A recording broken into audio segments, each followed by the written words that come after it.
everyone, welcome to episode 107 of Formidable Opponents, a show that pits three people who have known each other virtually their entire lives in a series of conversations as we argue what is best in a variety of fun, engaging, and critical pop culture topics we all debate about. I'm Randall, and with me as always, Bob and Joseph, and this week's topic is most overrated 80s band. As I sit here, I think about my role for this introduction. I think about sitting in front of my microphone. I go on and on about how some bands receive so much hype, but aren't really as good as we remember them to be.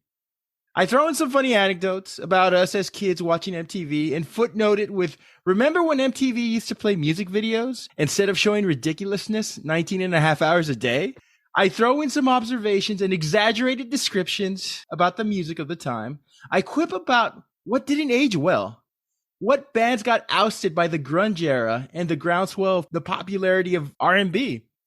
We'll talk about the terrible fashion, the paltry dancing, and the abundance of drugs that were taken. And we say all that to observe that bands of this era, like every other era, became super popular, but maybe their music didn't stand the test of time. And the 80s, unlike other decades, is such a fun era to poke fun of because of the outrageous, the provocative, and the visuals videos gave us. So yes, we'll poke fun at the catchy yet repetitive tunes and how the style that once dominated the airwaves and our televisions now plays in the background for car insurance commercials, over grocery store speakers, and is now covered by novelty cruise ship acts. But there was a time that together we built this city on rock and roll, jamming to the least sounding fucking rock song about rock ever. But we never thought about it twice. We never questioned it. That was the 80s, listeners. It was an era that we can make fun of and we could laugh about because of the zaniness, the zeitgeist, and everything it gave us. I say all this to say that today's episode is a retrospective on a lot of bands and music that made the 80s such a fun era to debate. So this week on Formidable Opponents, we debate and discuss most overrated 80s band. With me, as always, one guy who works the diner all day and the other guy who has his sixth string in Hawk. Bob and Joseph, how are you guys doing? That was the most depressing 80s intro I think I've ever heard in my life. Jesus Christ. 80s were about cocaine and high speed and party, and Jesus. It was like you're reading a damn eulogy. Oh, my Lord. So, guys, we were just talking a little football earlier. Quick thoughts about today's games. Just heartbreaking. Speaking of eulogy, Detroit Lions.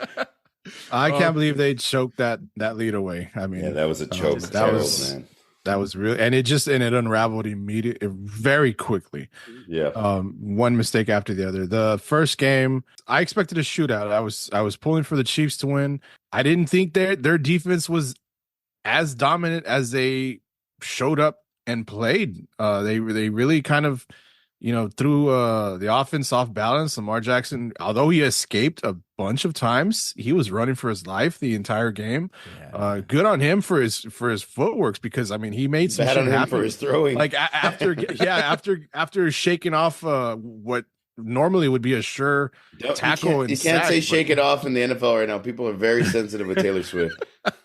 I'm going for the Chiefs all the way though. I was hoping it was a Detroit, Kansas City Super Bowl, and in that case, I wouldn't have cared who won, but I hate the 49ers, so go Chiefs. Ever since Andy Reid did that, show me again with those nuggies, that commercial, I've been a big fan, so hopefully I'm rooting for him. I mean, it'd be nice to see Brock Purdy and Kyle Shanahan, big fan of Kyle Shanahan, I'd like them to win as well. So, as long as my pot number hits, we're cool. Detroit Lions coach Dan Campbell is the equivalent of Austin Powers at a blackjack table. It makes for an exciting storyline for the upcoming Super Bowl, so we're excited about it. And, of course, San Francisco, Kansas City playing again. So, guys, let's talk a little bit about the 80s, a less depressing era, Bob, than what's going on right now for Baltimore and Detroit. Let's set the tone for the era. What's the most 80s thing you remember from your childhood? I know you guys were 5 years old when the 80s ended, but when you think about the 80s, like what are like the memories, aside from music, that you guys it just comes to you when you think about the 80s? Career opportunities. Jennifer Connelly riding the mechanical horse. That's exactly what I think about. That just sums up the 80s. I'm pretty sure it was in my heart. It will live on forever. Yeah, we were kind of young, so I guess I don't know, man. That's a hard That's question like for me to answer. it's Yeah. like Yeah, I remember like figured. Saturday morning cartoons and GI Joes and playing That would probably be outside it. and music videos Just and the like cartoons. doing shit like with our lives instead of sitting on our ass at home and David the staring at a Gnome, computer or a screen. Eureka's David the Gnome, Castle. that was the 90s, Joseph. It was? Oh fuck, never Yes. mind. I'm sorry. Well, we were kids. I mean, we were kids at Randy's house, you know. So I thought that's what we were watching in the 80s. You He know was what? showing us Nirvana music videos. The one thing I remember, Pizza Hut restaurants, how it was fine Those are always dining nice. back in the 80s. I mean, when I was a kid, I remember going into a Pizza Hut in the 80s. We ordered carry out, and I was with my dad this one time, and we saw my pediatrician. He was there with his Colgate commercial smiling family, and my dad saw him, and I just asked Dad, why aren't we sitting down eating pizza like they are? And he told me, one day, son, that will be you and your family, and you'll have more than one topping and endless trips to the salad bar. So I asked him, you know, would I ever get to play tabletop Pac-Man, play Hotel California on the jukebox, and get to refill my huge red glass soda? And he said, no, son, they bring you the refill to your table. So Pizza Hut was fancy. I mean, dining. Remember the Pizza Hut? It's still at our hometown, right, guys, across the stadium?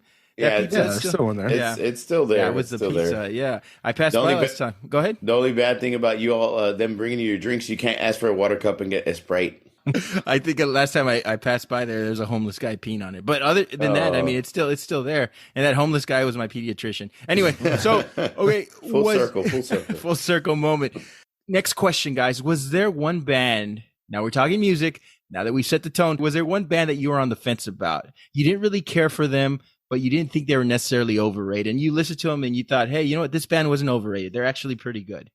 Bruce Springsteen. I'm not saying he's overrated, Yes. but he's one of the ones I thought of. He's one of the ones I thought of because I mean, there's a lot of songs, to be honest with you, that I'm just not a fan of. I'm not cruising and being like, you know what, I feel like listening to Born in the USA. You know, this is the right song for me. You know, or like Dancing in the Dark. Like I think of Adam Sandler fucking doing the spoof on SNL. That's what I think of when I think of that song. You know, he does have I mean, like I'm not a big fan of Glory Days either. Like he has some good songs. Don't get me wrong. He really does. There's a few that I'm like, you know, I'm not saying he's overrated by any means, but there are a few misses I think in his catalog for the 80s where people are like, oh my God, he was just so amazing. Sure, but he has some misses. He definitely has some misses. I guess I'll talk about this. My mind immediately went to Kiss, and I'm not knocking them in any way, but you know, and it clearly, this is for a discussion for another time. The songs that kind of do suck were the Gene Simmons ones. It's just the way it is. Like clearly, what's his name? Paul Stanley. Yeah, Paul Stanley was the better singer, and I think the Sexier man. Songwriter. There was a band that I thought would easily make my honorable mention, but when I was listening to some of their songs, I thought they were actually pretty good. Loverboy, because we all think about Working for the Weekend, right? We all think about that SNL skit with Farley and Swayze, but they had some good songs. Turn Me Loose, The Kid Is Hot Tonight, Notorious, Loving Every Minute of It. So I honestly took them off my honorable mentions because I thought, hey, you know, Loverboy's a pretty good band. So, you know, discovered some new stuff. We slept on them. Go ahead. Which is funny too, because like having just looking, you know, it's hard to look up overrated bands. I'm just listening to. I was looking up 80s music videos and 80s music songs. Robert Palmer had a fuckload of hits. Jesus Christ, I didn't realize it wasn't just, you know, he had a lot of hits. I'm very like, wow, he did this song and he had this hit. I mean, he did a great job considering, you know. The thing about Robert Palmer, he also double dipped. He was in two big bands. He was in his solo act, and he also was a lead singer of the Power Station, which was a super group. So you guys remember that song, "Some Like It Hot"? Yeah, I mean, and it's because like everybody was so young and so different in the 80s, and everybody had their own look. And Robert Palmer came out like the banker, you know what I mean? The suit and tie, looked like he like worked in sales, you know what I mean? The banker. Yeah, he does loans at your local bank. That's what he looked like. So, but it's crazy. He has some great songs. You know, "Bad Case of Loving You," "Simply Irresistible," "Addicted to Love." I mean, geez, he was on fire in the 80s. So let's continue talking about the 80s. Let's defend Billy Joel. Strictly 80s Billy Joel. We're strictly 80s Billy Joel. Yeah, that's a good one, Joseph. Defend the era, guys. What was the biggest contribution 80s music gave us? What do you guys say? Thrash metal.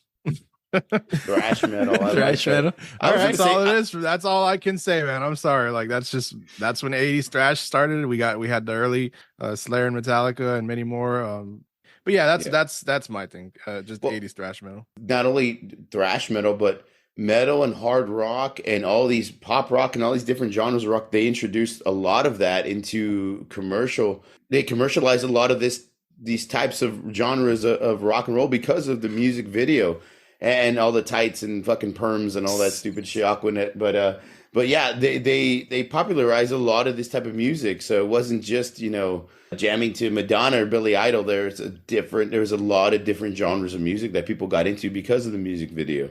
Yeah, that's Go I know. I just want to say that's actually really good, Bob. Now that I'm glad you mentioned that because we wouldn't have MTV, even though MTV sucks. You mentioned in the beginning, if it weren't for 80s music and 80s music being so popular, or whatever it was at the time. But it's where it got its start, and we got our visuals because of MTV, and we wouldn't have that if we didn't have 80s music, I guess. To follow up, my answer is the same. The 24-hour music video channel, the visuals became bigger equally as important as the music, digital recording and the synthesizer. I think the 80s had everything from commercial bubblegum pop to underground extreme metal and everything in between. Thus, the 80s had something for everyone. And I think that's really the decade that kicked off, I guess, exposure and commercialism of every type of genre. So it was a very important decade. Let me throw this out there. Now, I didn't give you this question beforehand because I wanted to get an audience opinion. Speaking of overrated bands, and I'm not saying they are, but they could be, and this is probably going to piss off a lot of people. Iron Maiden, guys. Iron Maiden, The Trooper, Run to the Hills. What else you got for me? Are they an overrated band? Because a lot of people, I mean, they have this huge cult following, and a lot of people make it seem like, oh my God, it's Iron fucking Maiden. And I'm like, okay, well, what do you go with? The Trooper and Run to the Hill. What else? Wasted Years. What fucking song is that? Aces High. Never heard that song in my life. Like, do you, Number of the Beast? Yes, I've heard that one. But I'm like, do you all feel that they might be overrated? Do people put them too much on a pedestal in the 80s? What do y'all think about them?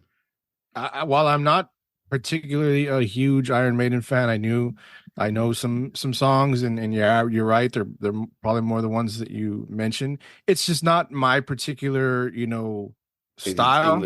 English heavy metal. But no, I don't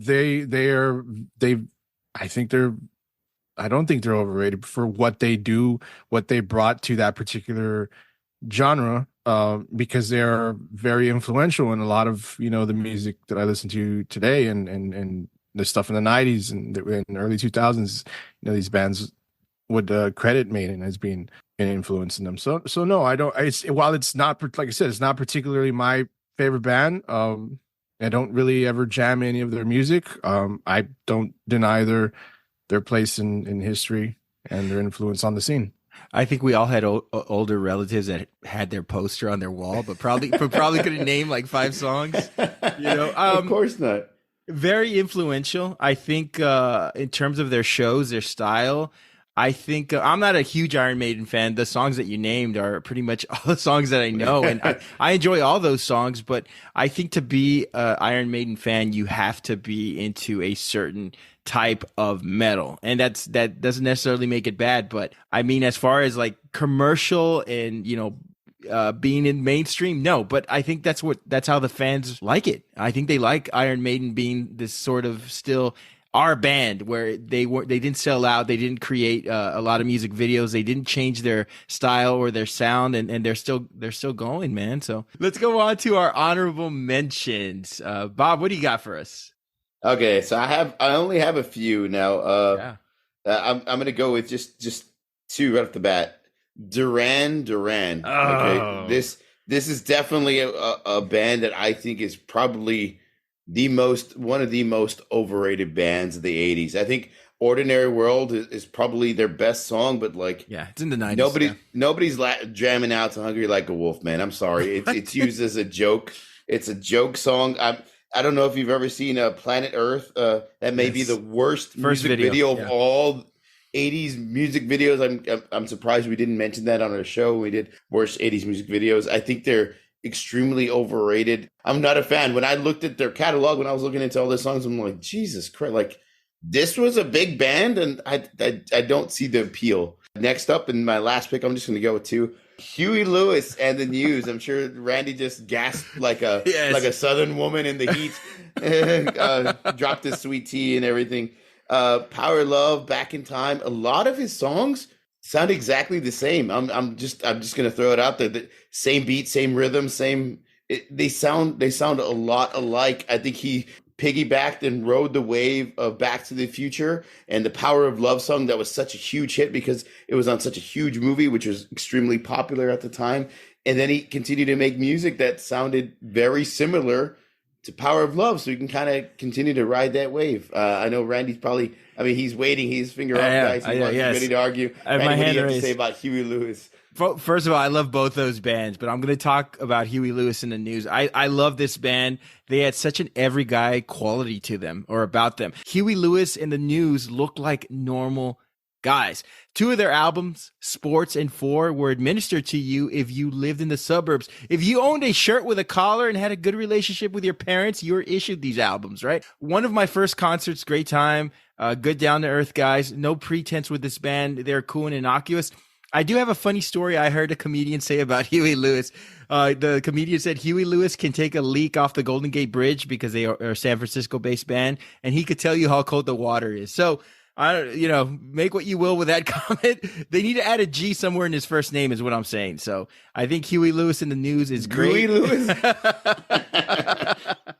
Somewhere in the middle. But Gross. I think I loved Huey Lewis in the News. I wouldn't consider them an overrated band. I think they were a band that found stardom unconventionally, but I wouldn't call them overrated. I loved Huey Lewis. I don't know. So you really like Hip to Be Square and the Heart of Rock and Roll? That song I do like.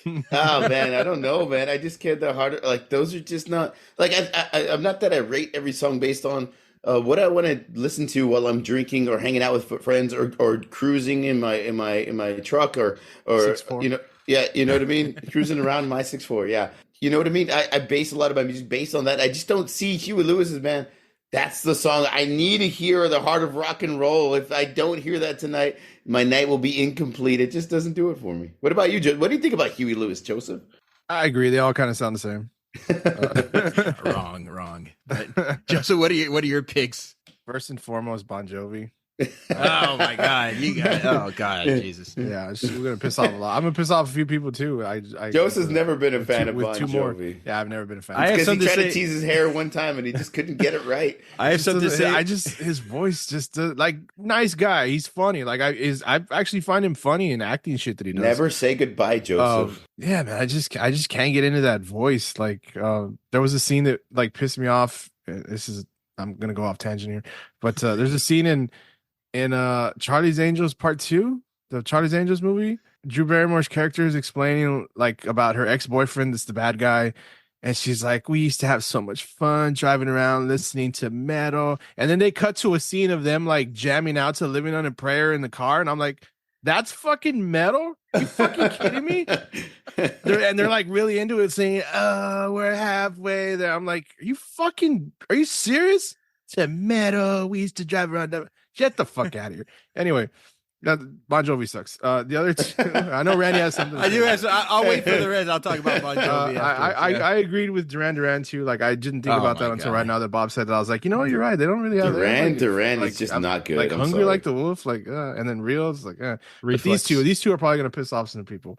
The Cure and the Clash. I knew you were gonna say the Cure. The Cure. Over the let's hear what you gotta say about Bon Jovi. All right, so Bon Jovi, you're angry. I am angry. They were your shit. They were. I mean, Bon Jovi, one of the biggest bands in the '80s. Their album "Slippery When Wet" went wildly successful. It was a wildly successful and career-defining album. It was the largest rock-selling album of 1986 with 12 million copies sold. So they're a fun band to karaoke to. I remember visiting New Orleans and karaokeing to "Wanted Dead or Alive." And it was one of the most. Did you wear a cowboy hat or no? I lost it, but it was one of the most magical moments of my life, and that's because I only sang Richie Sambora's parts, and all he did was repeat Bon Jovi's last lines. I think Joseph, they straddle the line between great music and cheese. I'll give you that. I mean, on some of their '80s songs, they sort of Yeah, you could consider them the sort of 80s Nickelback. They could give them a run on that. But I think that they had their detractors because they tried to look like a metal band, but they weren't metal. And to your point of they were halfway there. They were halfway there. They weren't unattractive enough to be metal, I think. So, you had to look like a cross between Lemmy and your one uncle who your father doesn't talk to anymore. Robert Palmer. To be a good heavy metal band, but I don't think they were bad. I think Slippery When Wet was one of the best albums of the 80s. So, yeah, I agree. I agree with Rand a little bit more there. I know you don't like them, but they were a really big band in the 80s. I think that they had a lot of big hits. Maybe they had a lot of like those, what do we call them? Like stadium anthem hits, like where you sing along hits. Like they made it to where the chorus was the biggest part of their song, so everybody would sing along to a lot of their big songs. I don't know, man. I think they're too big of a band in the 80s to be overrated. Maybe I'm wrong, but I agree with Rand on that one. Yeah, you're right. Well, you're wrong about Duran, but you're right about that.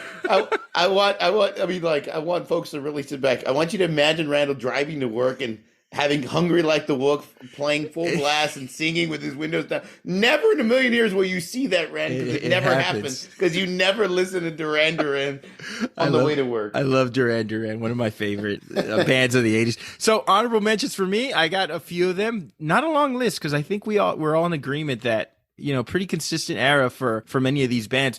Jefferson Starship. How do you go from being one of the pioneering psychedelic bands to ever grace the stage to singing the movie theme song about a guy who's banging a mannequin? I mean, come on. We built the city on rock and roll. There's absolutely nothing rock about that song. So Jefferson Starship makes him larger. They did take the pill that made him larger. I had Kiss, 80s Kiss, not 70s Kiss, of course. Yeah, for sure. 80s Kiss, another band that dominated the prior decade. How do you go from badass face paint and people thinking you worship the devil to dressing like your aunt at a singles cruise? I also had 80s Aerosmith. Aerosmith is a great every other decade band. They were great in the 70s. They were fantastic in the 90s, but in the 80s, they were terrible. They were trying to cling to that sexy rock star. They had Dude Looks Like a Lady in exactly. That's my point. That's my point. And then I got two other bands. I had the B-52s, just never got into it. I always felt like they should have been the house band for Pee-wee's Playhouse. I don't know what was up with the B-52s. I can see that. I think it's because they were gimmicky songs. Yeah. They were, they're catchy as hell. Like Love Shack's catchy as hell, but it's gimmicky. Rock Lobster. Yeah. Who doesn't fucking like Rock Lobster? But it's because it's catchy, but it's a gimmick. It's like Rock Lobster, really? Rock Lobster. Like, it's a karaoke thing, it is. Yeah, I get what you're saying there. My last band, REO Speedwagon. They weren't bad necessarily, but how many songs can a band write about a chick who's banging all his friends, but he still loves her? I don't get it. You sure you still want to kiss this woman? You know where her mouth has been. You have the fucking sheet music to prove it. Oh, so she slept with Billy and Tony at the same time. Can we get a guitar solo 2 minutes in so she knows I'm willing to overlook it? The more guys she slept with, the better the songs were. I don't know. On the Run wasn't the only place she took it. But Beauty is Pain. Hey, he was going to keep on loving her, bro. That's the dumbest song. Take it on the run, too. I'll wait for you like she did. I'll wait for you to finish sleeping with these guys to come back to me. All right, yeah. Anyway, we're going to go on to our selections. I'm up first. For most overrated 80s band, my selection is Poison. I believe I'm making this selection with the understanding that Poison is a composite of all hair metal bands. You shouldn't be smiling when you're playing metal. I think we're all in agreement for that. I wouldn't be doing my due diligence if I didn't ask you guys a hypothetical question, because I'm sure... I smile when I listen to it. Okay, let me ask you guys. Let me ask you guys a hypothetical here. Okay, if you're taking a 4-hour road trip and you're driving to your destination, can you listen to hair metal for 4 straight hours? And you can combine your playlist if you want. Can you listen to hair metal for 4 straight hours? You're talking about like Motley Crue, all that stuff. Poison, Winger, Whitesnake Poison, No. Have I been drinking? Am I in the passenger seat? You're driving. I'm driving. No. If I need to stay awake because it's 1:00 in the morning, probably. I think I could pull that off. Joseph, No. I Lot know of you Guns N' can. Roses. No, I said no, I cannot. Joseph's shaking his head fervently. Okay, I don't want to knock Poison entirely. They look like they had a fun time being famous. They were also competent musicians. I mean, CC DeVille, their lead guitarist, studied music at New York University, so he's a classically trained musician. Great guitarist. Yeah, great guitar. He's a good guitarist. Yeah, I'm not trying to knock their chops, but I don't care for their music. And however, when your drummer is more concerned about trying to keep his bedazzled checkered service cap on his head while he's playing the drums, you have problems. Alex Van Halen would never adjust for a wardrobe malfunction. These guys were all about the looks, the mascara, the hair, the makeup, the aesthetics of being a rock star. What I do love about all the band members, though, is that all their names sound like 80s WWF wrestlers, like Bret Michaels, CC DeVille, Bobby Dahl, Ricky Rocket, just so cartoonish, you know? Their only good song, I'm going to admit this because I think it's an awesome song. It's a great song. Every Rose Has Its Thorn, one of the best ballads ever, regardless of the decades. Bret Michaels said that the inspiration from this song came from a night where he was in a laundromat in Dallas waiting for his clothes to dry, and he called his girlfriend on a payphone. Michaels said that he heard a male voice in the background, and he was devastated. That male voice belonged to Huey Lewis. No, I'm just joking. He went into the laundromat and wrote "Every Rose Has Its Thorn." That was the result. So you see, Ario Speedwagon, you can let go. You can write a song about losing someone and not wanting them back. Their 80s albums. They released 2 80s albums. They released "Look at What the Cat Dragged In" 1986, which charted at number 3 on the Billboard US 200. Their songs on those albums, their singles, "I Want Action," "I Won't Forget You," and "Talk Dirty to Me." Like I said, I don't hate "Talk Dirty to Me." I think it's fine. It's really outdated, though, because it's about phone sex. Remember that? Well, of course you guys do, right? So what would be the equivalent to the song in that modern world? Let me Snapchat my balls to you. Let me Cash App $10 for allowing me to see you shave your legs on your OnlyFans account. Song's totally outdated. Poison's other 80s album. Speak like you know of this. I don't so how do you know all these things? Common request. Okay, so Poison's other 80s You're album. telling me you started an OnlyFans for yourself, and there's no contributions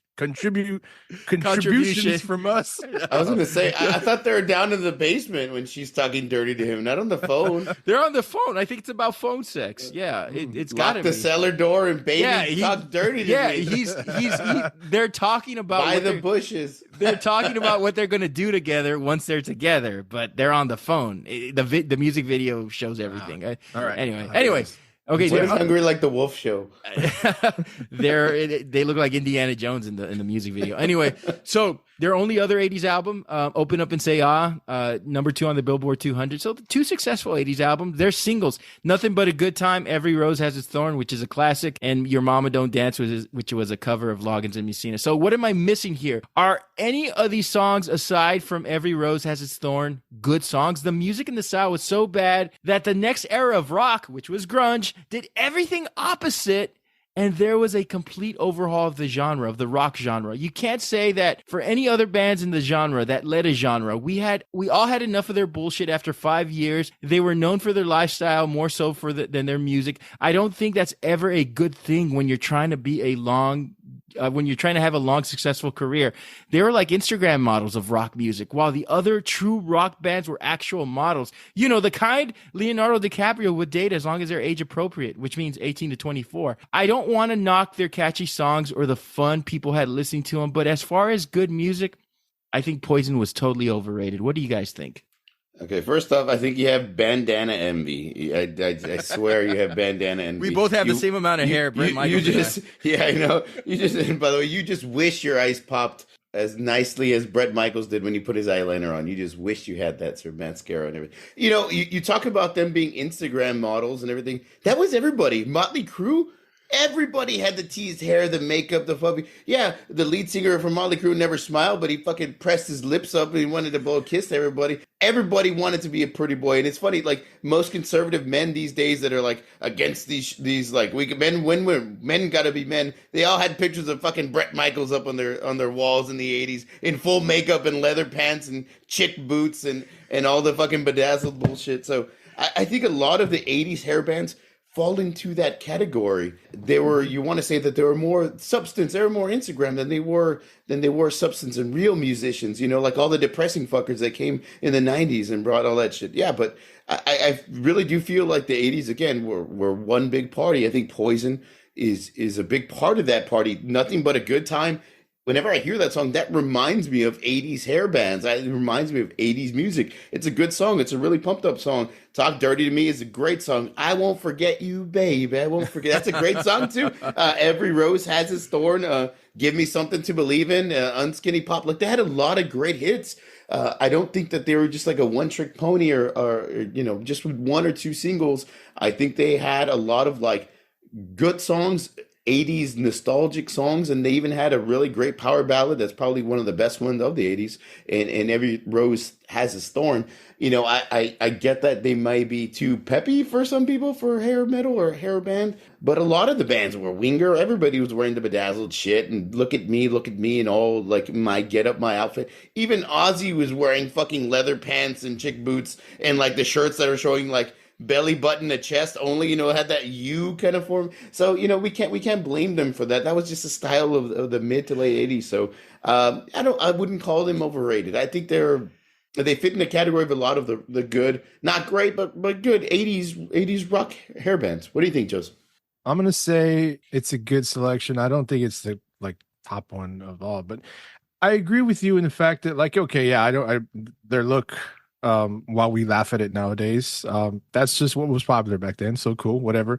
Have you ever looked at the cover of Look What the Cat Dragged In? I don't know which one Bret Michaels is. Other than the one, the guy who doesn't have blonde hair. There's the three other members of the band. All you know, hair. I don't know which one's Bret Michaels. I really don't. You'd have to point it out to me and say like, oh, this was Bret Michaels, and this is so. I was like, oh, okay. Like you didn't see Rock of Love. There's just look at that fucking cover and tell me that's Bret Michaels' Rock of Love. It's completely different. I think you could switch a bunch of members from 80s hair metal bands and you wouldn't be able to tell. Could. Like if you switch everybody's bases, most people wouldn't be able to tell. Talk Dirty to Me is that when you think of like 80s hair metal, that's probably one of the songs that pops up in your mind immediately. It's that opening riff. It's memorable. It's very, very much of the time, but I don't know any of those other songs from that first album. I only know the song Talk Dirty to Me. I don't like it, but I know what it is. There it is. I just posted the picture on our chat. Bret Michaels top left. I mean, he's top left. He's top left. Yeah. Okay. But they all look like that. I was for sure he was like. I was for sure he was bottom right. They all look like Instagram models. But glamour shots. Yeah. So I only know one song off of this album. It was a very successful song. It probably sold him a lot of records and made him a lot of money. I don't know any of the other ones. It made him famous. It made him popular. Their look made him popular with women. So they rode that success. Whatever. You got another album coming out a few years later and open up and say, the one song I know from it is the one song, Every Rose Has Its Thorn. Don't hate the song. It's not particularly my cup of tea, but hey, it's a very deep song. It's a very well-written song. Sure. I think both of these albums only have one singles, and that's it. I don't know anything else from these guys. Nothing at all. Like, I mean, I know they've released what was Something to Believe In came out in the 90s, though, right? I believe so. Yeah, it was about it came out like in 1990. So their 80s career, and maybe they suffered because they didn't get their start until later in the decade. But I know that when you think of like, it's these guys and Motley Crue, they probably come to mind. And these guys were, as much as I don't like Motley Crue, and I probably could have talked about them and said they were overrated, and I'm sure that would have pissed a lot of people off, and I really don't give a fuck because I love pissing people off. So angry. These guys were probably a lesser, I think. They're more fun. They were more fun, but they were maybe Motley Crue tried to be heavy and metal. Motley Crue tried to, tough, they tried to write. Poison was just trying to party and sleep with all the girls in the crowd. Yeah, Poison. They knew who they were, right? We knew who they were, right? They were who we thought they were. They are who get to it. We let them off the hook. The thing. Go ahead, Joseph. Finish. No. Go ahead. No, I was gonna say that at least Poison was honest with who they were. They came in saying, we're going to sing about songs. We're going to sing about, partying. We're going to sing about women. They weren't a bad band. This is not the, one hit wonder show. They had a lot of hits, but I was thinking in retrospect, were those hits really good? I mean, for the time, you could argue, you know what, they were fun. They were 80s. They were fun songs to sing along to, but to me, they don't sustain the time. I think they're all very embedded in that late 80s, early 90s culture. I don't think you could listen to a lot of their songs now and say like, wow, what a great band. Like I wouldn't introduce this band to like my kids when they got older and say, this is what I used to listen to, because I think their songs don't change with the course of time. I agree with that 100% too. But again, when we're talking about overrated bands, you think of bands that people are like, oh man, that was one of the greatest bands of the 80s.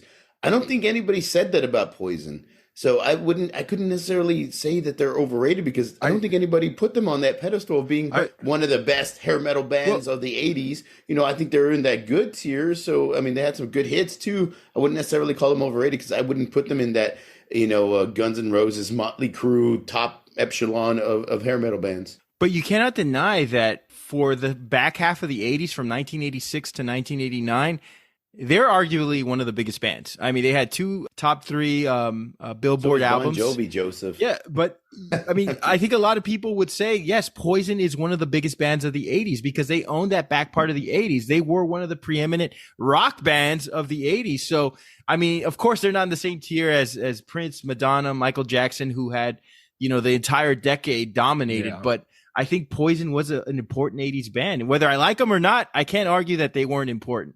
I don't think of them as being one of the top bands of of hair metal 80s, whatever you want to call them. But I don't think and like Bob, I agree. I don't think people are saying that they are. But I do agree with the fact that they were so, like Randy's point about just how popular they were, and maybe it was just because of their look and the 2 catchy songs from each album in the 80s. I just realized Nothing But a Good Time. I'm looking at the track list for Open Up and Say, don't need nothing but. So I mean, that was a popular song. Okay, so you got from this second album, really all I know is that song and Every Rose Has its Thorn. And after that, it's like, does anybody even talk about this album? So yeah, I think they're overrated simply because of the fact that I agree with Rand on the fact that the look, the lifestyle, the catchy songs made them extremely popular. Not necessarily the greatest of written songs or greatest albums released, because you can't remember anything else. But I do believe I agree with Bob. Give me something. Like, we're not putting. Nobody's gonna put them on a fucking top 10 of 80s rock bands. So we're not really like super giving them all their credit and calling them the best. And we're also like, we can't deny that they were very successful, and they're very much a staple of what you think about when you think 80s rock or 80s hair metal. So I see both sides. We love you, Bret Michaels. I agree. I mean, and the last point on Poison I'll say is that their look was so unattainable. I mean, skinny, long hair, makeup. You couldn't walk around your neighbor. Where we're from, we couldn't walk around looking like that, right? So, I think that's what made them very exotic and unique to a lot of the listening public was their look. And I would like to see what that album cover looks like before it was, because it's airbrushed. I mean, I know they got the makeup on and everything. I know, and so they've done a ton of shit. I want to see what it looked like before they released it. Believe it or not, I mean, a lot of the 80s, I mean, hair bands looked exactly like, a lot of albums looked exactly like that one too. I really want to know what the band said when they showed them, and they were like, "Yeah, yeah, we're gonna get all the chicks." Yeah. Look at me, I look so. My final question is, out of these guys, which one do you guys like the best? No, I'm kidding. Bret Michaels is unanimous. Right? TC DeVille was on. Was he on like the rehab celebrity? He wears rehab a wig, right? He wears. They all wear wigs. Like, Bret Michaels, like Bret Michaels, it's a wig. Bald. Right? Bret Michaels is bald. He's bald. Yeah, he's bald. He's balder than me. Yeah. I want somebody, and I'm not because I don't want him to be embarrassed, but I want somebody to just fucking yank that shit off and let the world see him and just say, Bret, you're beautiful, bro. Let it go. You're beautiful, let it go, bro. Just stop. He did a short independent film where he played a death row inmate, and he took off the wig, and he looked good bald. I mean, I don't know why he just doesn't go with it, but yeah, Bret Michaels it's like him and what's his name for the bass player for Motley Crue? They just can't let it go. I fucking hate Nikki Sixx. Is that his name? Nikki Sixx. No, Mick Mars. No, Mick Mars is a No, guitar player. okay. Yeah, Oh, sorry. All right. So Nikki Sixx. Yeah. Nikki Sixx. All those bass guys player are bald. Who's not necessarily like even the greatest bass player, but just can't let go. You ever look at Nikki Sixx do interviews today? He still looks like he's in the 80s. Like he will not let it go. Cocaine's a hell of a drug, Joseph. Let's go on with the second selection. Bob, what do you got for us? Now I have a selection with a really big band, extremely popular band, and again, I'll say it again. I'm probably going to get shit on for this, but For sure. I really do have a conviction in this. I went with Rush. Now, Rush is a band that a lot of people, I mean, can't stop talking about. This is a band that have a huge following. I guess you could say the same thing about Iron Maiden and I wouldn't say Huey Lewis, but they have a big following, like we could say like a Bon Jovi. Yes, but I think that they're extremely overrated. Free Will, Tom Sawyer, Limelight, Fly By Night, Spirit of Radio.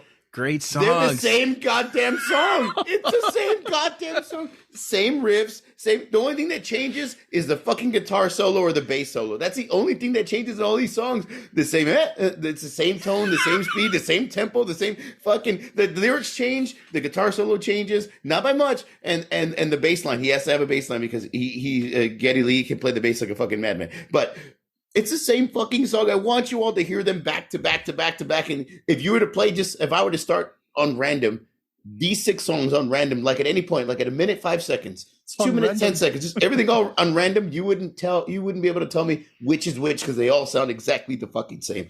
I'm going to go on the limb and say that is my point. They are overrated because they're writing the success of one song and they just created the same exact song. Okay. Now I'm going to give some credit here. Alex Lifeson, their lead guitarist, is probably underrated. His guitar solos are he has some really great guitar solos in some of these songs, but his riffs are extremely similar to each other. And I get that every band has a sound, but every song shouldn't be the exact same song, and every riff is very similar to each other in each one of these songs. Geddy Lee, again, their lead singer, way overrated for me. No. He doesn't have the voice. I don't know. I don't get people like the high pitched, tone high, squeal that he does when he sings. How is that? He's no fucking Robert Plant. He's not nowhere fucking near that. I just don't get that. I don't get that. I get some people like the funky bass lines and everything like that. Okay, that's fine. But he should have slapped the bass more and shut his fucking mouth. That's what he should have done. He should have taped them out. I just think that this band is way too repetitive. The songs are way too similar. And the lead singer gets way too much credit for God knows what. This is the debate with when we talk like NWA and hip hop, like Eazy-E. Like a lot of people are like, oh my God, Eazy-E, he rapped like a little bitch. I'm sorry, his voice, that tone, it just didn't work for me. And the same thing I feel with the lead singer Geddy Lee for Rush. It just doesn't work for me, and I don't get the appeal of his lead singing, of his voice, and their songs are repetitive as fuck. I'm just gonna say that again. So. Go ahead, Randy. I know you're dying to say something. Go for it. First of all, I loved Eazy-E on Boys in the Hood. Great song. Secondly, Rush is Canadian, and we have gone on record to say we love Canada. I just defended a Canadian band at the top of the show with Loverboy, and we love Canada, and we love their delicious snacks. So Maple Leaf cookies, come on. Canadian. You can tell this guy never played hockey, though, because his voice isn't deep enough.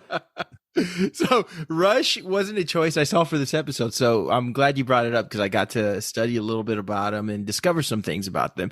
This band has a long history, and I always saw their peak as maybe mid to late 70s progressive rock musicians. They were more successful in the 80s than they were in the 70s. There you go. Okay, they decided to make music videos, which they weren't really the best music videos. Some of them were okay. I mean, you hear a kick-ass song like Tom Sawyer, and then you see it's a group of guys who look like they go LARPing with foam weapons, reenacting medieval times until their moms come to pick them up with meatball subs in tow. I know, but they rock. I love Rush. I think they're a great band. They released 7 albums in the 80s, so these guys were always working. It would take too long to go through all the albums, but they were all very successful. To my surprise, their 80s albums charted way better than their 70s albums.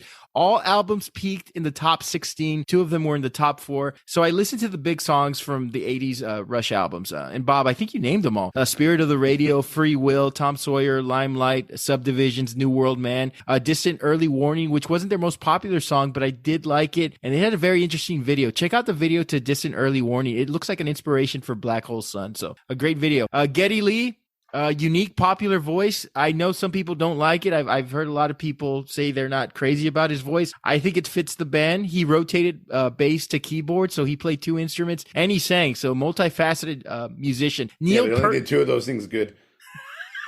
Neil Peart, arguably the best drummer of all time. He and Geddy Lee were like the Batman and Robin of the rhythm section. Alex Lifeson, very underrated guitarist, whom James Hetfield from Metallica named as one of the best rhythm guitarists of all time. Now, I think we had an overdose of Rush, Bob, when we got our first rock station in our hometown. So you're probably thinking about all those miserable times being dropped off at school, trying to, finish your taco, and Q94.5, our old rock station, was playing Rush like every hour on the hour, right? And I mean, Rush was a highly intelligent band, and I think that the stigma that if you liked Rush in the 80s, you were considered a nerd or an egghead, because we had so many rock bands coming to their own light in the 80s. And in the 80s, they got away from the new progressive rock and they got heavy into keyboards. But so did many of the other rock bands. Their music was much more polished in the 80s. So I think so. Moving Pictures was a fantastic album. And yes, they embraced the trend, but unlike bands like Van Halen and the Cars, they persisted and enriched their music past that decade. Look, if you want songs about wizards, elves, and Middle Earth, if you've never kissed a real person, go listen to 70s Rush. If you enjoy social commentary, something more esoteric, you have some 80s Rush music that I thought was great. I really love the songwriting style of their 80s albums. The lyrics are poignant, and they're actually singing about Earth and not about space and all that shit they were singing about in the 70s. So I liked Rush. I thought they were a good 80s band. What do you think, Joseph? Look, I only know 2 songs really from being not Rush by Paula Abdul, by the way. Look, I'm sorry. I'm not trying to put this guy down at all.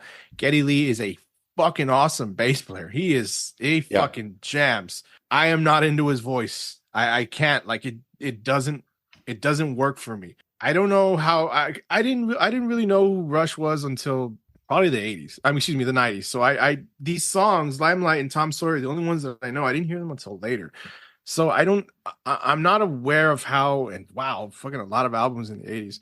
I'm not aware of how popular. I know they're Canadian bands. So, and I know, Canadian.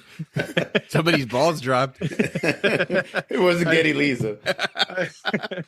I know, I know they have obviously they're going to have a massive following in their home country, like they should. They're very much influential to one of my favorite bands, Tool. I think they can play great rock music, great rock. I'm not going to listen to them very much because I can't get over the voice, and I really don't know anything about them.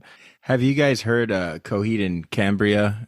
Cambria? Yes. Yeah, okay, so the lead singer sings like Geddy Lee, right? Yeah. Okay. So, yeah, when you said they were very influential to one of my now favorite we just bands, pissed off a whole other group of people. I thought you were going to name that band, Joseph, and you said you took a right turn and said Tool, but yeah, I remember listening to Coheed and Cambria and thinking, I'm pretty sure they were. Yeah. But I mean, Rush has been around for a long time, or they were around for a long time. I think a lot of their songs you really have to concentrate on. I don't think this is a band that really translates well to music nowadays because their songs are just too complex, too long, a lot of long bass and keyboard runs, drum solos. Yeah, it's the way they structure the songs. Yeah. I'm not against that in any way. I'm not saying I don't like that. They have their own, I don't know. They do have their own very loyal fan base, and that's cool. That's great. I think of them more as and you mentioned, Rand, our old rock station playing them a lot. They did play them a lot, yeah. Them and Steve Miller, Jesus. Yeah, so this is like when we were in the 90s. So I wasn't introduced really to these guys until the 90s. So I don't know how massive or popular they were in the US in the 80s. Good talk about Rush. Let's just go to our next pick.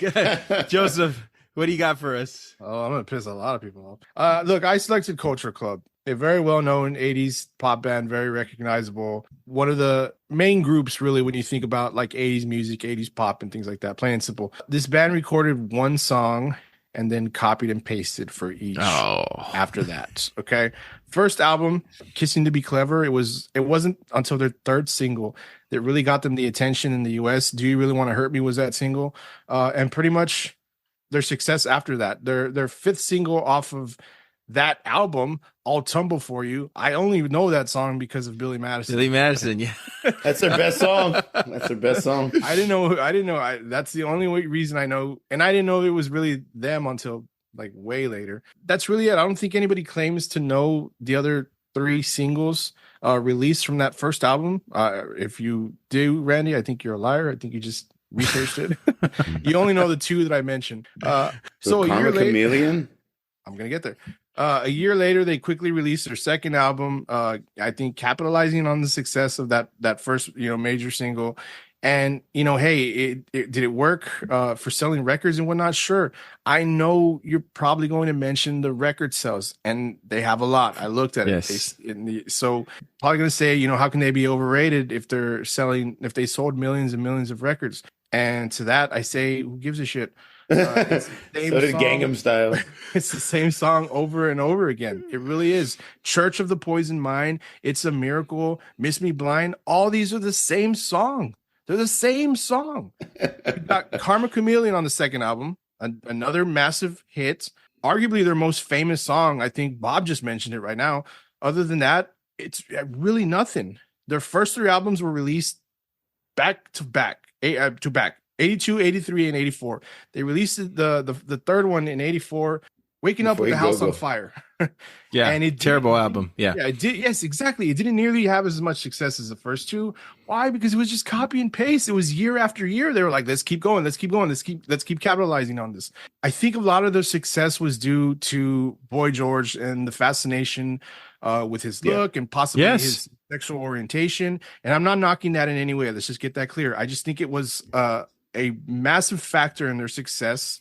But to Boy George's credit, I think he has a great voice. In listening to these songs, listening to other songs, to get to my point to say they're just, repeat after repeat, I think he has a very, very nice voice. I think it could have been more than just 80s pop songs with him. And I don't know too much of his solo career in the late 80s. Really, I'm just nitpicking because I'm more, into the dark, sad music, I guess. I honestly think he would have thrived in a goth scene. I think he would have would have looked like the guy from The Cure. If have you heard the Crying Game? It's a pretty good song. Yeah. I was going to talk. Well, first off, that's his solo album. I was going to actually mention that because the funniest, you all seen Ace Ventura when he finds out Einhorn is a man. Oh my God. And he starts plunging his face and he lights his clothes on fire. They're playing The Crying Game in the background. That's Did his you ever notice that, right? Yeah, that's his song. Yeah. Okay, that's his solo career. Okay, so then he got some success. I think it kind of just adds to it a little bit too that his solo career kicked off in the late 80s. You got two big main albums. Your third one's not so good, and then towards the end of the decade, you're doing your own stuff. Like I said, I think he would have really, really thrived in a goth scene. I think 80s goth kids would have loved it because I think he does have a really great voice, but that's suitable for that type of music. And he's not that type of guy, so I understand. Hey, he's not gonna be writing songs about being totally depressed in the dark and all that. Although some of the songs are very sad, I understand it. Again, really, I think when I look at Culture Club, it's really just wash, rinse, repeat as far as their music. They do have some catchy tunes. We do know them. Those particular catchy tunes are very much what you think of when you think 80s pop, and that's why this band is so synonymous with that. Their look too, they were very much of the 80s pop style, massive amounts of jewelry, very Cyndi Lauper. But it's really all the same. I think all their music is just really, really, really all the same. Just because of what you're telling me, I'm glad he saw success as a solo artist. I think he DJs now, so good for him. I mean, he's doing what he wants to do. But I think their first three albums were just the same shit, and that's why I think they're overrated because the music was just all the same. It was just copy and paste.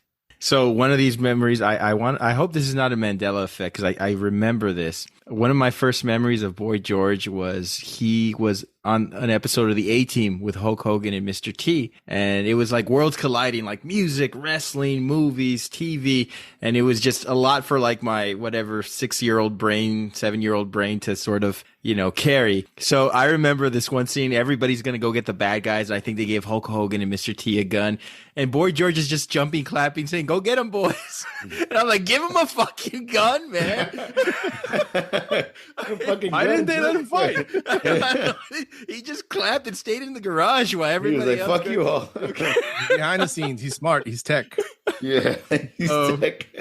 I mean, that just very, whatever, the frailty of masculinity of 80s battle movies or shows or whatever. But interesting selection, Joseph. I don't think they were overrated. I think they were properly rated, but I don't even think that people considered them bigger than what they were, although they had a couple of years in the limelight where they were one of the biggest bands.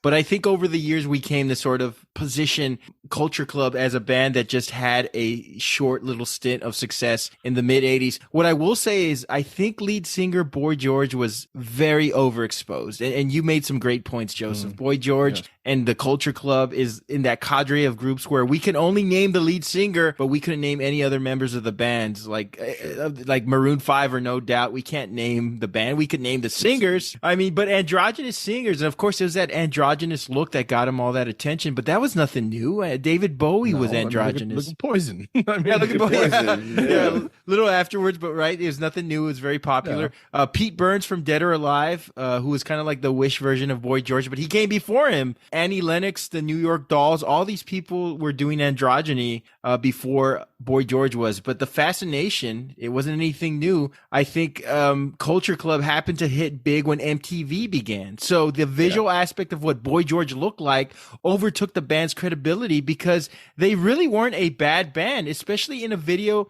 And then you look into a video like Karma Chameleon, where the video is set in Mississippi in 1870, and everybody's dressed in 19th century fashion.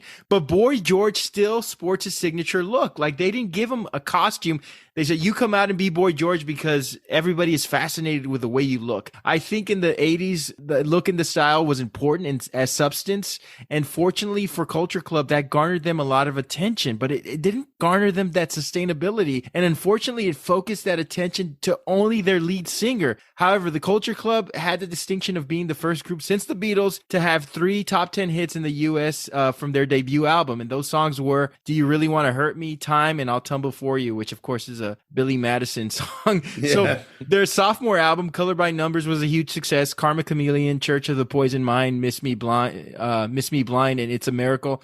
By 1984, guys, the wheels came off. Their third album, Waking Up with the House on Fire, completely tanked. The band admitted it was rushed and half-hearted, and that's a common story. I mean, look at Hootie and the Blowfish with their sophomore album, Fairweather Johnson. It was rushed. It wasn't as good as Cracked Rear View. So 3 albums in 3 years, complete burnout. Think about the stress. Think about the expectations. I think the pathway to this band's sustainability was just not well planned. Boy George was in the spotlight. Drug abuse took over. Boy George was in a turbulent relationship with the band's drummer, John Moss. I had to look up his name. They were hiding it from the public, and Boy George was struggling with just these terrible addictions. I mean, didn't Stevie Nicks teach us that you shouldn't date your bandmates and do cocaine at the same time?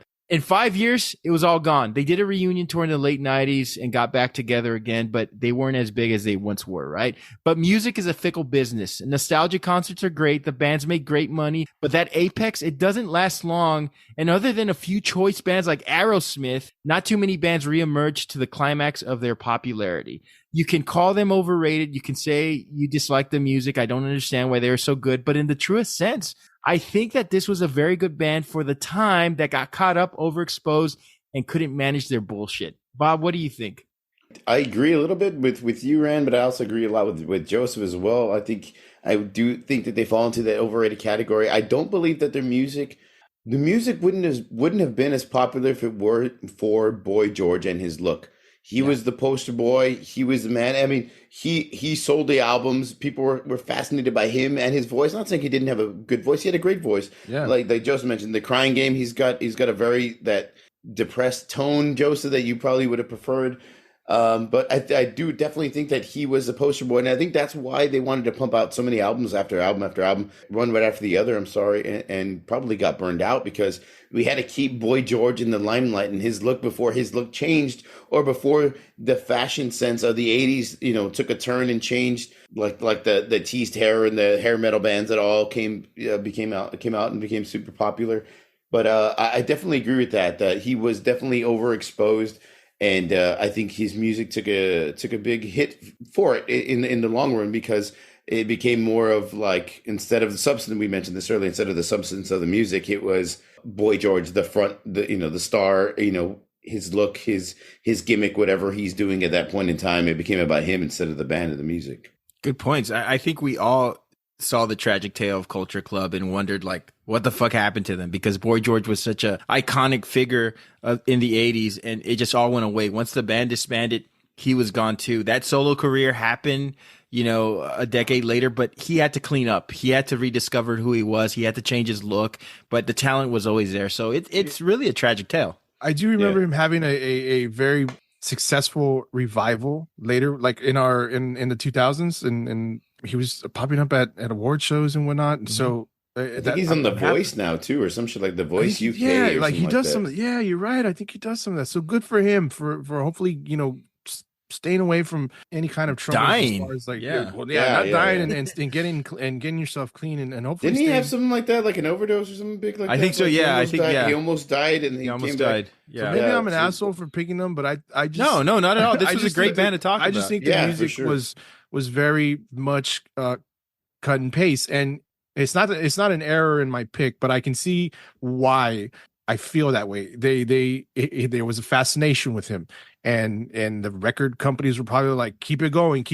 I don't give a fuck. Just keep pumping him out. Yeah. Just keep having him sing. He's getting people talking about the band. Everybody wants to know more about him. Just keep churning him out. So maybe that's, he's definitely a victim of that. And unfortunately, it led to some situations that were hazardous to his health, and I hate that, but like I just said, I do think he had a really great voice, and if he was just maybe doing something on his own, so something for himself, something different from that. But he was, I'm sure he was a fan of this scene, and I'm sure he's a fan of the music that he was putting out. If it was a different tone, a different style, different anything of music, maybe it would have been more successful and not as over as quickly as it was. I'm just wondering, because like we mentioned, like, the look of the hair metal, the Poisons, the Motley Crues, I'm sure there was more. There's other hair metal bands that, I look at a band like Warrant that didn't like. Was Warrant saying "Is This Love?" and Here I Go Again? No, that's Whitesnake. Warrant did. I look at Cherry Pie. I Saw Red. Uncle Tom's Cabin. Yeah, bands like that. Well, with Whitesnake they didn't get glam, but No. They teased their hair. They were successful. So I'm my question is Tawny Katan. That's what it was. If Culture Club had came out towards the later 80s, and after the slew of like hair metal, very feminine look that these musicians, that these guys were putting on, like Poison, like Motley Crue, would anybody have questioned? Like, would anybody have cared? I don't think so. Would they have just been like, oh, he's just, kind of doing what everybody else is doing? What the glam metals was doing? I don't think so. I think he was a huge influence on a lot of. But I mean, first album came out in '82, so it's early on in the decade. Early, yeah. But I mean, Poison wasn't until like '86, so like it's years later, I mean, you're always influenced by what you're exposed to and what you listen to, and I think glam metal. But they took a page out of Boy George, but Boy George took it, huh? I'm just saying, like, he wasn't even as like flamboyant as like that Poison cover. Yeah, like, he wasn't that flamboyant, but it was a different time, He just, he wore some makeup, he had some long hair. He didn't look like what the guys in Poison and Motley Crue were doing, and he got so much like, oh, is he gay? Is he straight? Like what? Like. Yeah, I mean, he's dressing a little different than the normal. Probably because he didn't have lyrics talking about screwing chicks in his parents' basement like Bret Michaels did. You know what I mean? Like he had these party lyrics about getting chicks and all this shit. But he actually had good lyrics. Yeah, he wrote. Boy George actually had like social commentary and deep meaning in his lyrics. So, it's just the thing I wonder about. Like, I mean, no, I think that was if the roles were reversed, if the times were different, like, what would have been the thing. I don't know. Anyway, no, I think that's a great point, Joseph. As we come to an end here, guys, last thoughts on overrated 80s bands. And before you answer that, just to the listeners, we don't think that these bands didn't deserve their success. For sure. They were all very talented people. This is just a retrospect on. Did we give them too much credit? Were they too big? Would they be big now if things change? There's so many questions that go into this, but we're not denying the talent. We just want to. The reason, and to add to that, the reason, a good point to add to what Randy just said right now, is because I think we're all in agreement that we look at the 80s as like the mega genre, the mega era of one hit wonders, and so they all kind of, I think, just sound the same. You had a lot of bands in the 80s that had one fucking song and you knew nothing else from them. You didn't hear anything else from them at all, but they had one massive, massive hit and everybody loved it. And it's catchy as hell. And it comes out on 80s playlist when we're hanging out and drinking and deciding like, hey, let's listen to some fucking 80s music. That song comes on, but you don't know anything else from them. We don't hate these bands. We actually like these bands. I'm sure the person that already sent us a hate email hasn't even got to this point. They cut it off once they heard it. They're like, Bon Jovi, how fucking dare you? And then they started sending us mean emails or comments or whatever. We don't hate these bands. We don't dislike these bands. We like these bands. We just think maybe they get a little too much credit from the media, from their fans, and then maybe they do deserve it. Fuck, what do we know? We're just three dudes who like to talk music and pop culture. So before anybody like loses their mind and say, oh my God, these guys think these bands suck, how stupid. We don't. We're just, when we came up with the topic, we had to choose a band. We had to come up with an idea for a band or an argument for a band that we thought that may be a little overrated. So that's what we came up with. So guys, real quick, last thoughts on overrated 80s bands or even 80s music in general. What are your final thoughts? Yeah, it's a good topic, man. I liked it. I love when we talk 80s music and stuff like that. It's good. It was a fun decade. A lot of eclectic mix of sounds and genres of rock and pop and all that stuff. So it was cool. I love talking 80s. People might agree with our selections. A lot of people probably won't. But a lot of those people that probably don't maybe have their own band that they think was very overrated. And I would love to hear that. I want to know your reasons. I think the 80s was a time where music was just so innovative and fresh, more so than the predecessors. Of course, we're still in the beginnings of trying to define what rock music or pop music should sound like. And I think the 80s has the biggest influence on what current music sounds like. People experimented so much. The accessibility to these bands and artists with the curtain still pulled forward was, something we saw them as superheroes. We saw them as unique beings. Music stars were music stars. They were out of this world. And now with social media, everybody wants to be relatable. Everybody wants to show you their, endorsements and what they do on the day to day. We're seeing stars now at a constant, just like Taylor Swift. I mean, it's funny because, the Kansas City Chiefs who are going to the Super Bowl, it's all Taylor Swift. They're showing a lot of Taylor Swift stuff. Not to her. I'm not trying to diss her. I think the NFL is doing this, but they were hoping that Detroit would play because Detroit has Eminem. And so when the San Francisco won, the camera found Bob Weir from the Grateful Dead, who's 76 years old, and like was looking in the stadium like, what the fuck? I don't even know where I'm at. So, I mean, good luck trying to sell that shit, right? I mean, they wanted the Eminem Taylor Swift bowl or whatever. But to wrap up the 80s, I love the era where superstars didn't relate to me and they didn't eat the same foods or breathe the same air and they didn't use the toilet for anything else other than drug intake. So, I mean, it was a great era, and I just, I miss it. I love talking about it. And any chance we get to talk about it, we'll always take that chance. So guys, thanks for a great conversation. Yes, for sure. That's our show, everyone. Listeners, we'd love to hear from you. Hit us up and let us know who you think the most overrated 80s band is. Most importantly, let us know what you think about the show. You may reach us at formidableopponents@gmail.com and follow us on all forms of social media by searching for Formidable Opponents. We want to thank Creative Little Pill for her great artwork. Please follow her on Instagram @Creative Little Pill. Please subscribe, rate, and review us on any podcast platform you're listening to us on. And join us next episode. We're doing a Valentine's Day theme, so to speak. Valentine's Day, not Greg the Hammer Valentine. Okay, we'll be back with Best Love Song of the 90s. So for Bob and Joseph, this is Randall. We'll see you all next week. Never say goodbye, Joseph.